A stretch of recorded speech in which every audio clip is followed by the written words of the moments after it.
So the statement, or the letter that was handed over in Abuja, protest in Lagos and handed over in Abuja, had five clear demands around security, transparency, power, cost of government, and social justice and corruption. And what we did say in the letter is that their half-term report card is coming up in May.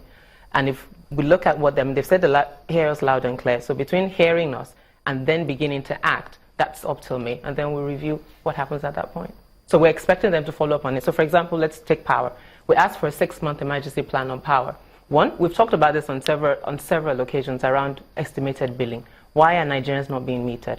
It's expensive to meter, fine. Why not bring in independent players who want to bridge the financing gap so citizens can actually purchase meters and have meters in their home? Secondly, NERC, that's meant to be the gap between the discos and citizens, doesn't have a substantive chairman. We have an acting chairman in NERC. So citizens' concerns are not being addressed. You don't have someone who's actually advocating in terms of citizens and service that citizens are getting from disco. That's on power. We have security issues, and we're saying, what is a clear road plan from southern Kaduna to Niger Delta to Plateau? What is the government actually doing? We have lots of reviews, lots of committees meeting. What is then the plan to ensure that Nigerians know that every Nigerian life matters?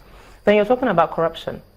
We have a lot of cases, a lot of action, but no convictions. And we're not even sure that the money that has been recovered, there's no clear aggregate sum. So you can't go to a portal and say, this and this and this has been recovered from this and this individual, depending on if it was a plea bargain, they willingly forfeited it, whatever it was. How much has been recovered and what is this money being used for? 2016's budget, part of it was supposed to be financed by recovered loot. 2017's budget is in there, but we still don't have a sense of what these figures are and how they're coming to play. Cost of government is another one.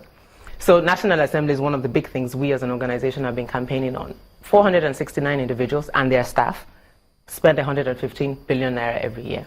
We've asked them for a breakdown of their budget, which they haven't provided. And we think that's also very interesting because they sit over the budget of the nation. And they've spent, I think it was last week or 2 weeks ago, and they were analyzing the State House budget, which is great because that's their job.